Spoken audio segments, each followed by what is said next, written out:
মানব সম্পদের পূর্ব শর্ত হচ্ছে সুস্থ পশু সম্পদ। সুধীমণ্ডলী, খুব অচিরে আমাদের সামনে কুরবানির ঈদ, মুসলিম অনুশাসনের একটি পবিত্রতম দিন। এই পবিত্রতম দিনে সাধারণত আমরা চেষ্টা করি একটি সুস্থ গরু কেনার জন্য। আমরা কি সুস্থ পশু কুরবানি দিতে পারছি, আসলে পারছি কি না সেটা জানার জন্য আজকে আমরা একটি ক্যাটেল ফার্মে উপস্থিত হয়েছি। আমাদের সাথে আছে প্রাণী সম্পদ বিশেষজ্ঞ ডাক্তার মিজানুর রহমান। তার কাছে প্রথম আমার যেটা জানতে চাওয়া সেটা হচ্ছে দেশি জাত এবং ক্রসবিট জাত, এই দুটার মধ্যে পার্থক্যটা কি, একটা চেনার উপায়টা কি? এই খামারে যদি দেখি এক একটা রং এক এক রকম, এক একটার সাইজ এক এক রকম, কিন্তু এক একটা গরুর কিন্তু জাত এক এক রকম। তো সাধারণভাবে যদি আমরা দেখি যে দেশীয় গরুটার যে অবস্থা থাকে, অর্থাৎ সাধারণত যদি আমরা মাথায় দেখি তার ফরহেডটা, যে কপালটা, এটা বিদেশি জাতের গরুগুলার ম্যাক্সিমাম জাতগুলাই হচ্ছে প্রশস্ত হয়, আর দেশি গরুগুলা সরু হয়। আমরা যদি বডিটা দেখি, আমাদের দেশি গরুর বডিটা অনেকটা স্কুইজ হয়, কিন্তু মানে চাপানো থাকে, আর বিদেশি গরুগুলা সাধারণত একটু প্রশস্ত হয়।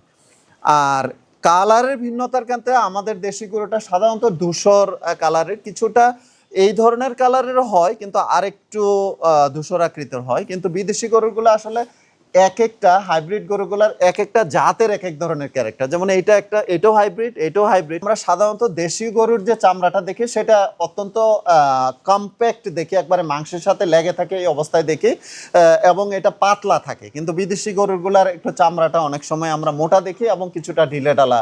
হাটে যখন আমরা যাই, হাজার হাজার গরু, আসলে কোনটা সুস্থ কোনটা অসুস্থ, কারণ কুরবানির একটা অবজেক্টিভ থাকে যে আমি সুস্থ গরু কুরবানি করব। প্রথমেই আমরা দেখি যে একটা গরুর কাছে গেলে কিন্তু সে কান নাড়াবে, এটা দেখলে আমরা সাধারণত বুঝি যে গরুটা আসলে সুস্থ আছে। দ্বিতীয়ত আমরা যদি দেখি গরুটাকে, যদি এখন গরুটা খাচ্ছে, আমরা দুই নাকের মাঝখানের যে পোর্শনটা থাকে সেই জায়গাটা হচ্ছে শুষ্ক থাকবে না। অসুস্থ গরু মানে ওই জায়গাটা হচ্ছে শুষ্ক থাকবে, সাধারণত সুস্থ গরুটার এই জায়গাটা হচ্ছে ভেজা থাকবে, অর্থাৎ এখানে একবারে ফোটা ফোটা ঘাম থাকবে, অথবা আমরা এখানে পানি দেখতে পাবো। দ্বিতীয়ত যদি আমরা গরুটা পিছনে যাই, আমরা যদি এই গরুটা দেখি লেজ নাড়তেছে, সুস্থ গরুর একটা অন্যতম লক্ষণ হচ্ছে গরুটার কিন্তু লেজ নাড়াবে, অর্থাৎ গরুটার অনেক সময় মশা মাছি বসে, এটা তাড়াইতে থাকে, সার্বক্ষণিক তাড়াইতে থাকে।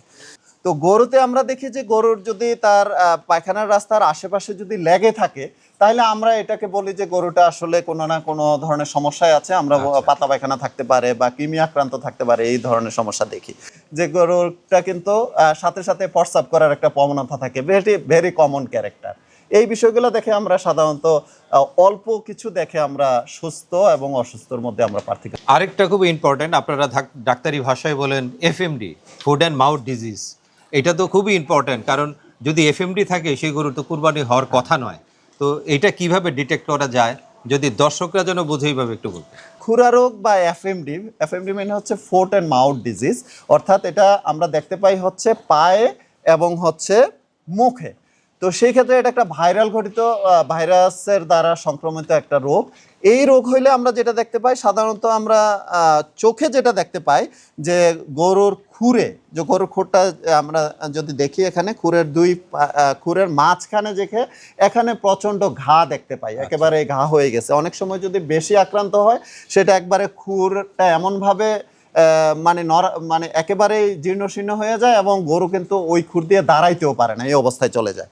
দ্বিতীয়ত যদি আমরা মুখে দেখি, মুখটা একবারে ঘা হয়ে যায় এবং স্ল্যাশটা পড়তে থাকে, পড়তে থাকে, এবং গরু কিন্তু খাওয়া দাওয়া বন্ধ করে দেয় এবং খুব দ্রুত সে শুকিয়ে যায়।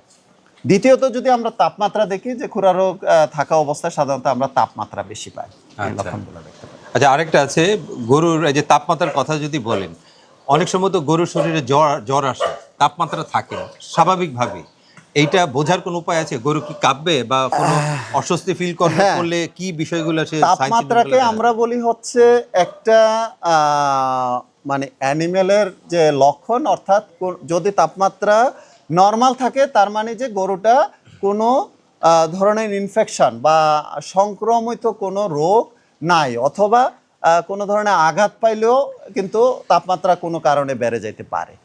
তো সেই ক্ষেত্রে আমরা কিভাবে বুঝবো যে গরুটার আসলে তাপমাত্রা কতটুকু? আমরা সাধারণত আমরা দেখি যে গরুটার যদি তাপমাত্রা বেশি থাকে, সে হচ্ছে দাঁড়ানো অবস্থায় যদি দেখি একবারে দাঁড়ায় থাকে, গরুটার কোনো মুভমেন্ট থাকে না। দ্বিতীয়ত যদি আমরা দেখি যে এই গরুটার একবারে পশমগুলা মোলায়েম আছে, তখন আমরা দেখতে পাই যে পশমগুলা একটু খাড়া খাড়া আছে। খাড়া খাড়া থাকা মানে কি গরুর অসুস্থতার লক্ষণ? অসুস্থতার লক্ষণ। মানে তৃতীয়ত মসৃণ থাকবে। হ্যাঁ, মসৃণ থাকলে এই গরুটা যেমন একবারে মসৃণ, খুব মসৃণ সুন্দর আছে। দ্বিতীয়ত দেখি আমরা কিছুটা যদি আমরা একেবারেই যদি খেয়াল করি, আমরা দেখতে পাবো যে গরুটা মনে হয় যে কিছুটা কাঁপতেছে, এই অবস্থায় আমরা দেখতে পাই। এবং পায়খানাতেও আমরা দেখি যে নর্মাল পায়খানার চেয়ে তখন পায়খানার কোয়ান্টিটি কমে যায়, গরুর খাবার কমে যায় এবং পায়খানার ভলিউম কমে যায় আর কি ওই অবস্থা। আচ্ছা, আরেকটা আছে, গরুর চোখ দেখে কোনো কিছু অনুমান করা যাবে? হ্যাঁ, চোখের আমি প্রথমে বলছিলাম যে একটা গরুর সুস্থতা আমি কিভাবে দেখবো, আমি 2-3টা পয়েন্ট বলছি। তার মধ্যে চোখ কিন্তু একটা, আমরা যদি ভালোভাবে দেখি, আমরা চোখ দেখেও কিন্তু গরুর সুস্থতা নির্ণয় করা যায়। আমরা যদি দেখি যে চোখের সামনে যদি আমি কোনো কিছু এখানে হাত নিয়ে যাই, গরুটার কিন্তু অনবরত পলক পড়বে এবং সে চোখ কন্টিনিউয়াসলি নাড়াবে, তার মানে যে গরুটা হচ্ছে সুস্থতার একটা লক্ষণ। আচ্ছা আচ্ছা, এটা বোঝা যায়। মানে যদি অসুস্থ থাকে চোখ অত নাড়াবে না, চোখ নাড়াবে। আচ্ছা আচ্ছা। গরুর আরেকটা বিষয় জানা ছিল, সেটা হচ্ছে আপনার একটু আগে বলছিলাম আপনাকে জ্বরের বিষয়টা, যে শরীর গরম, যদি গরম থাকে, ধরেন বাড়িতে নিয়ে গেলাম, গরম হলো, তখন করণীয় কি? হ্যাঁ, গরম যদি থাকে, এক হচ্ছে তাকে একটু সেবা শুশ্রূষা দেওয়া। আমরা সাধারণত মানুষকে যেভাবে শুশ্রূষা দেই একই ধরনের, অর্থাৎ আমরা যদি তাপমাত্রা বেশি পাই, তার গাতটা একটু যদি আমরা গামছা দিয়ে, তোয়ালে দিয়ে যদি একটু মুছে দেই, আমরা যদি একটু ঠান্ডা জায়গায় যদি আমরা তাকে রেখে দেই, কিছু যদি ভালো খাবার, নরম খাবার যদি খেতে দেয়, তাহলে সে আস্তে আস্তে কমফোর্ট জোন থাকবে এবং আস্তে আস্তে তাপমাত্রা কমতে থাকবে। দ্বিতীয়ত, আমাদের যদি প্রয়োজন পড়ে, তাহলে অবশ্যই ওষুধ খাওয়ানো দরকার। তো সেই ক্ষেত্রে এমন একটা ওষুধ খাওয়াইতে হবে যে ওষুধটা হচ্ছে গবাদি প্রাণীর উপযুক্ত সেরকম ওষুধ। কারণ মানুষের ওষুধ আর গবাদি প্রাণীর ওষুধ কিন্তু অনেক ক্ষেত্রে ভিন্নতা আছে, কারণ স্পেসিস অনুযায়ী অনেক ওষুধ মানুষে কাজ করে, অনেক ওষুধ গরুতে কাজ করে। তো সেরকম একটা ওষুধ আমরা চয়েস করে যদি তাকে খাইয়ে দিই, তাহলে কিন্তু তাপমাত্রা কমে যাবে। এখন এমন কিছু ওষুধ কোম্পানিগুলো আমরা নিয়ে আসছি, যে ওষুধগুলা শুধুমাত্র অ্যানিমেলের ক্ষেত্রেই ব্যবহৃত হয়, যার ফলে যেটা হয়, মানুষের মধ্যে একটা মিথ আছে যে গরুকে ওষুধ খাওয়ানো হয়, এই গরুর মাংস খাবো না। কিন্তু এখন এই যে জ্বরের ওষুধের কথাই আসছে, যেমন আমি যদি বলি একটা PK5 একটা ওষুধ আছে SKF কোম্পানির, এই PK5 কিন্তু মানুষে ব্যবহৃত হয় না, যার ফলে এটা মাংসের মাধ্যমে বা দুধের মাধ্যমে যাওয়ার কিন্তু কোনো সম্ভাবনা নেই। প্যারাসিটামলের কথা বলছেন? না, প্যারাসিটামল না, প্যারাসিটামল কিন্তু এটা থেকে মানুষে চলে যেতে পারে, কিন্তু আচ্ছা, PK5 হচ্ছে কার্পোফেন, যেটা হচ্ছে শুধুমাত্র অ্যানিমেলের জন্য। আচ্ছা, ওটা যার ফলে এটা মানুষে যদি এই মাংস খায়, দুধ খায়, কোনো ধরনের ওটাতে টেম্পারেচার কমবে, টেম্পারেচার কমে যাবে এবং অতি দ্রুত টেম্পারেচার কমবে এবং কোনো ধরনের সাইড এফেক্ট। আচ্ছা, আরেকটা বিষয় আছে, কুরবানের হাটে প্রচন্ড রোদ থাকে এবং গরু দীর্ঘ সময় অনেক কিছু না খেয়ে থাকতে হয়, ভিতরে যদি ডিহাইড্রেশন না হয়, এটা ডিহাইড্রেশন বোঝার উপায় কি? হ্যাঁ, ডিহাইড্রেশন আসলে খুবই মারাত্মক। অনেক সময় আমরা দেখি যে প্রত্যেক কুরবানির হাটে কিছু গরু অ্যাক্সিডেন্টালি মৃত্যু আমরা প্রতি বছর দেখতে পাই, খামারের কান্না দেখতে পাই। অনেক ক্ষেত্রে আমরা দেখি যে ডিহাইড্রেট হয়ে মারা যায়। তো সেই ক্ষেত্রে আমরা যে অবস্থায় দেখি যে গরুটা ডিহাইড্রেশন অবস্থায় তার শ্বাস প্রশ্বাস বেড়ে যায়, অনেক মানে হাঁ করে শ্বাস নিতে থাকে, শ্বাস প্রশ্বাস বেড়ে যায়, অস্থিরতা দেখতে, গরু কাঁপতে থাকে এবং গরুটা মনে হয় যে অস্থির অবস্থায় একবার শোয়, একবার দাঁড়ায়, মানে কোনো কিছু আবার এদিক সেদিক খুঁজতে থাকে আসলে কি খাবে।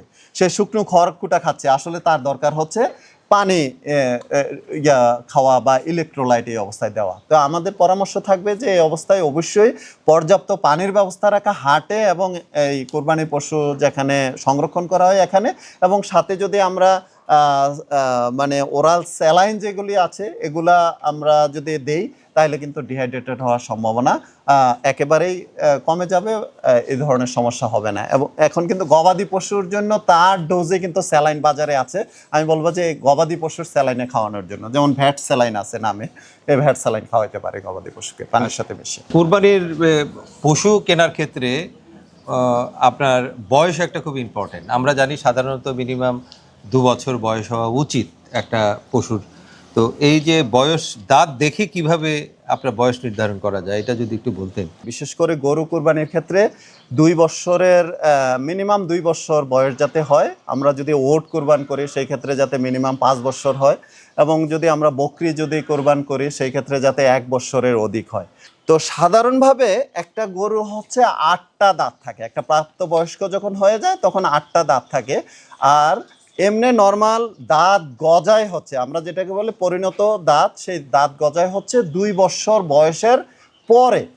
তো এই ক্ষেত্রে একটা কমন কথা হলো যে গরু যদি দাঁতে অর্থাৎ 2টা দাঁত যদি হয় তাহলে সেই গরু কুরবান দেওয়া যাবে। 2 দাঁতের জায়গায় যদি 4 দাঁত হয় তাহলে আমরা ধরে নিতে পারি গরুটার বয়স হয়ে গেছে 3 বছর বা 3.5 বছর বা 3 বছরের কাছাকাছি এরকম বয়স। এবং সবচেয়ে ভালো যদি আমি বলি যে মাংস কোন অবস্থায় বেশি পাবে বা ভালো মাংস পাবে, সেটা পাবো হচ্ছে আমরা যদি 4 দাঁতের গরু হয় সেই গরুটা হচ্ছে সবচেয়ে ভালো মাংস আমরা পাবো, কম্প্যাক্ট মাংস আমরা পাবো। আরেকটা বিষয় আছে কুরবানির ক্ষেত্রে, সেটা হচ্ছে গরুর ওজন। এখন ওজন তো সব জায়গায় হাটে মাপানো সম্ভব নয়, তো এইটা ফিতা পদ্ধতিতে কিভাবে করা যায়? তো সেক্ষেত্রে খুব সহজে কিন্তু আমরা ফিতা দিয়ে মাপতে পারি।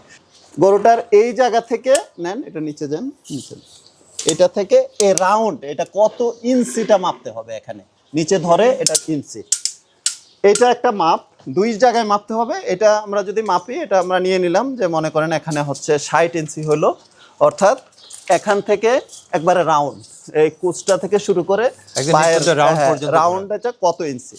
আর দ্বিতীয়ত হচ্ছে কোন জায়গা থেকে কতটুকু, দ্বিতীয়ত হচ্ছে এখানে দেখেন একটা হাড্ডি আছে, এই যে হাড্ডিটার জাস্ট উপরে ধরেন, হাড্ডিটার উপরে ধরেন, এই যে হাড্ডি, আর এখানে একটা হাড্ডি আছে, এই যে হাড্ডি, লাস্ট হাড্ডি হচ্ছে এটা, এই হাড্ডি এখানে হচ্ছে 38 ইঞ্চি। তো আমরা এখন কিভাবে এটা ক্যালকুলেশনটা করব, আমরা যদি দেখি এই হার্ট রাউন্ড যে দিলাম এইটার হচ্ছে আমরা নিব হচ্ছে দ্বিগুণ। হ্যাঁ ঠিক আছে, এটা দ্বিগুণ, এটা যদি 50 হয় 50 গুণন 50 গুণন হচ্ছে এখান থেকে এলবো থেকে শুরু করে পিছনের ইয়ে পর্যন্ত এইটার হতে লাগে, তো এটা হচ্ছে 38, তাহলে 50 গুণন 50 গুণন 38 ভাগ হচ্ছে 660। হ্যাঁ, এখন যত কেজি আসবে এটাই হচ্ছে অ্যাকচুয়াল ভাগ দেওয়ার পর যে রেজাল্ট আসবে ওইটা এটার এটা প্রকৃত হচ্ছে ওজন। এই সাইজের যদি আমি একটা স্ট্যান্ডার্ড গরু ধরি, এইটার আসতে পারে হচ্ছে গরুটার যদি আপনি যেটা বলছেন 100 কেজি ওজন, এটার আসতে পারে হচ্ছে 60%, 57 to 60%, সর্বোচ্চ যদি আসে 62-63% মাংস আমরা পেতে পারি। আচ্ছা, হাড় মাংস পেতে আর পারি। বাকি হচ্ছে চামড়া এবং নরিশমেন্ট, হাড়ের মধ্যে ধরেন পাগুলা বাদ যাবে, মাথার হাড়গুলা বাদ যাবে, যেগুলো হচ্ছে আমরা খাই আর কি, আমরা খাওয়ার জন্য যে হাড়গুলা নেই এগুলো আমাদের 60-62-63% এরকম আসতে পারে। আর যদি আমরা ধরি যে একেবারে লিন গরু যেগুলো, এগুলো সাধারণত আমরা দেখতে পাই আরো কম, 52-53, অর্থাৎ 50%-এর উপরে 55%-এর মধ্যে। ধন্যবাদ। আমরা কুরবানির গরু কিভাবে সুস্থ গরু কেনা যায় আপনি অনেক সুন্দর করে আমাদের বুঝিয়ে বললেন। এখন আমার শেষ 2টা প্রশ্ন, সেটা হচ্ছে কুরবানির গরু আমি বাড়িতে নিয়ে আসলাম, বাড়িতে ব্যবস্থাপনা কি, আমি তাকে কি খাওয়াবো, কিভাবে রাখবো? তা আমরা নেওয়ার পরে আমরা যেটা করতে পারি, আমরা যদি দেখি যে গরুটা আমরা যদি দেখি যে এমনিতে ঠিক আছে, সুস্থ গরু দেখেই তো কিনবো, তখন আমরা এটাকে একটা আমরা শাওয়ার দিয়ে নিতে পারি, হ্যাঁ গোসল করে ফেলতে পারি। সাথে যদি আমরা একটু ডিসইনফেক্টেন্ট ব্যবহার করি, কোনো ধরনের আমরা যেগুলো স্যাভলন বা যেটা আমার বাড়িতে থাকে এই ধরনের কিছু দিয়ে, তাহলে আমরা মোটামুটি জীবাণুগুলো আমরা ক্লিন হয়ে গেল এবং গরুটা আরাম বোধ করলো। দ্বিতীয়ত নেওয়ার সাথে সাথে আমরা গরুটাকে কোনো ধরনের শক্ত খাবার না দিয়ে তাকে আমরা লিকুইড খাবার দিব, বিশেষ করে পানি দিব, বিশেষ করে আমরা একটু স্যালাইন গলে দিতে পারি, আমি যেটা বলছিলাম ভ্যাট স্যালাইন পানির সাথে মিশিয়ে আমরা দিতে পারি, ভুসি আমরা একটু ভুসি পানির সাথে মিশিয়ে একটু দিতে পারি। না, ধন্যবাদ। আপনি কুরবানির গরু কিভাবে কেনা যায় সেই ব্যবস্থাপনা নিয়ে কথা বললেন এবং বাড়িতে আনার পর কি ব্যবস্থাপনা সেগুলো খুব সুন্দরভাবে আমাদের দর্শকদের বললেন। এবার কুরবানি ঈদ সকলের জন্য সুন্দর এবং শুভ হোক এই কামনায় সকলকে অসংখ্য ধন্যবাদ।